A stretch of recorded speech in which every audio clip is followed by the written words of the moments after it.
Okay, so forget the rebuild. The Warriors don't need to start from scratch, at least not exactly. The core is still strong, as you've seen, and when healthy, this team has proven they can go toe-to-toe with just anybody in the league. But after a tough second-round exit, tweaks are needed, but not an overhaul, just the right moves to stay dangerous. So let's break down how the Warriors can retool, not rebuild, and what exactly has to happen next.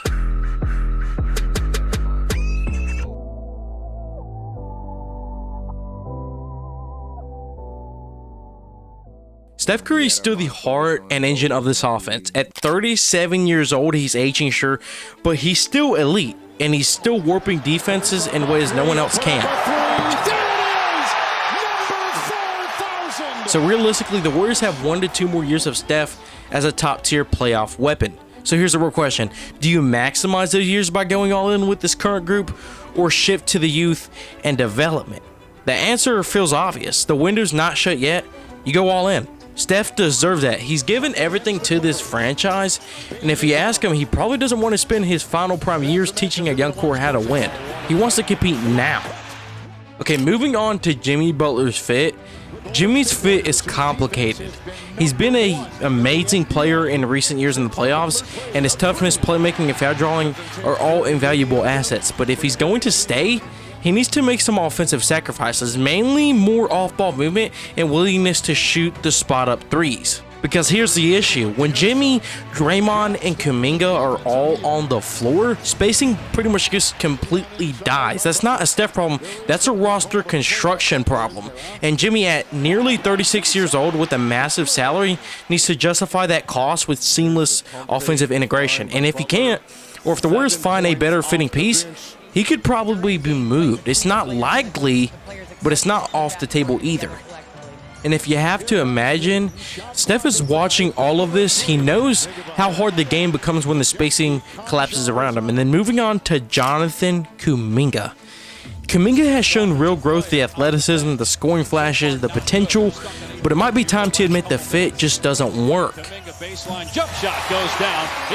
Steph truly wanted him on the floor, I think he'd be out there. He's not. The spacing issue rears its head again. Kuminga, Draymond, and Jimmy just don't provide enough shooting, and that jams up the offense, as you can see. That's not one player, that's on fit. And with Kuminga approaching a big payday, the Warriors can't afford to gamble on the future when they need results right now. He's a valuable trade piece, and honestly, he could bring in a better fitting veteran or shooter, which makes the lineup work more. And it's not giving up on Kuminga, it's about capitalizing on value and maximizing the Steph timeline. So then moving on to the man himself, Draymond Green. Draymond is pretty much the emotional core of the Warriors. He's not going anywhere. But let's be honest, his offense has to improve. If he can hit the occasional three or play quicker off the catch, it would open up things dramatically. And honestly, I think he's capable of it. We've seen him shoot pretty well in some cases whenever we needed him to this year. And if a deal came along that made too much sense to pass up, sure, the front office would consider it. But realistically, he probably stays. And then moving on to Moses Moody. Moody is in a weird spot. He has talent, two-way potential, defensive instincts, but he hasn't stepped up when it's mattered most. In the playoffs, when Steph was banged up, Moody couldn't fill in the scoring void. That doesn't mean he's done here, but it does mean he's likely on the table in trade talks. And if the deal comes along, and if it's right, he could be moved, though his value isn't nearly as high as Kuminga's. Moving on to B-Pots. B-Pots definitely deserves a longer look. His game is crafty, and while he's not a lead guard yet, he's a smart decision maker, and with a decent floater and a mid-range package, a pick-and-roll heavy second unit might suit him better. He's not untouchable, but he's definitely promising. Let's give him that time. I mean, he came out of the gate in his first year, I think it was, and led the league in charges. That's a huge accomplishment, at least in my eyes. As a rookie, he shows that he can just do the little things on the court that matter, and that's why I think he should be given time to develop. And then moving on to GP2. GP2 was critical in 2022, but things have changed. His health has been spotty, and the defensive edge he once brought hasn't looked the same.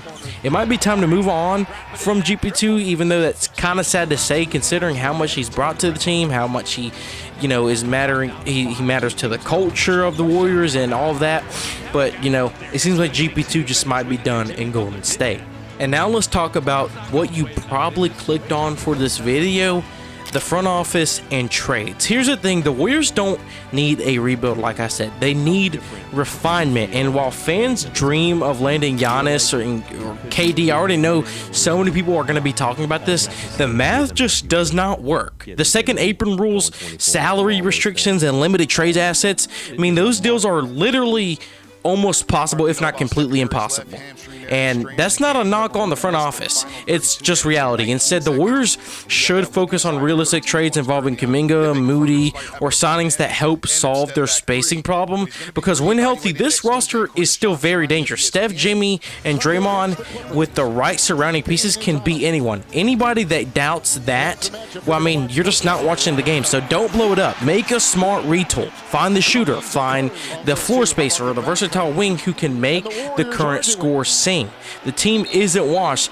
They just need the right tweak. So just don't ruin it all trying to go out and do something stupid. So to close this video off, I just want to say the Warriors are closer than people think. A second round exit, while it hurts, it doesn't mean the window is completely shut. The spacing issues are real, and some of the young guys didn't deliver, but the core is still very much strong. So here's the real question: will the Warriors make the right moves to stay in the hunt, or will they overcorrect and waste Steph's final run? What do you think? Is it time for a reset, or does this squad have one last title push in them? Until next time, wise out.